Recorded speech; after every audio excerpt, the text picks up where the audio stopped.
Bonjour Yvonne. Bonjour. Le peuple juif est-il un peuple supérieur?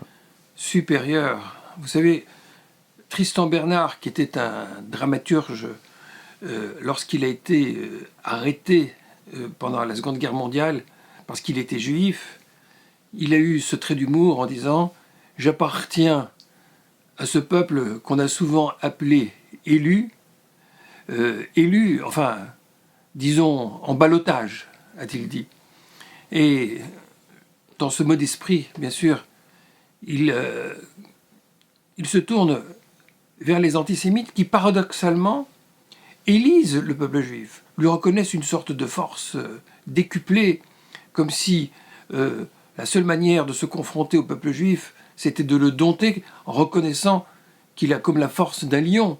Donc c'est vrai qu'il y a dans l'antisémitisme une sorte de volonté résolue de combattre une force qu'il juge surpuissante, dominante.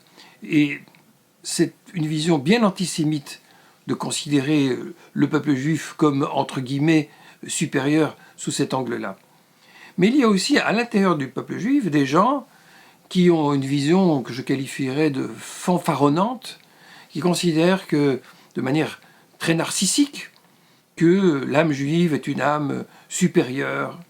Et il y a dans cette position quelque chose que je trouve de profondément indécent, voire infantile, qui, bien sûr, alimente aussi une forme d'antisémitisme. Le judaïsme n'est pas une religion supérieure. Le judaïsme, c'est une spiritualité qui vise à rassembler, c'est le monothéisme.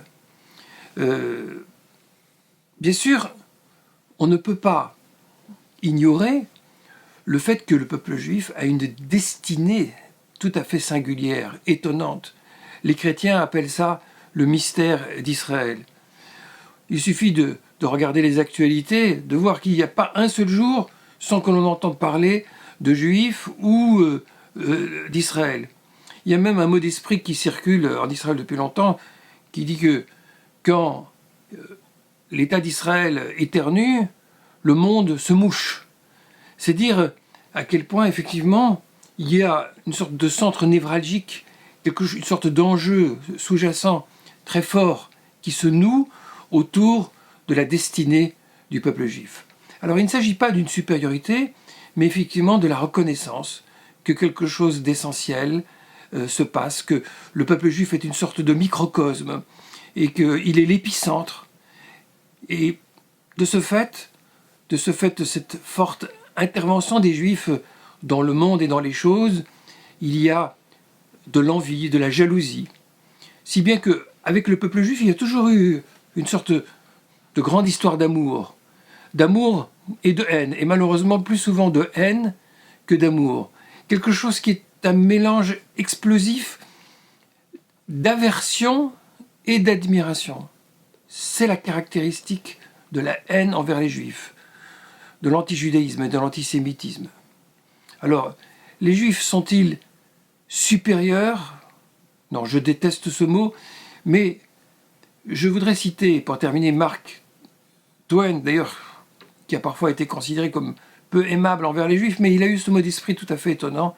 Il a dit « Les Juifs sont des gens comme tout le monde, peut-être juste un peu plus. » Merci Yvonne.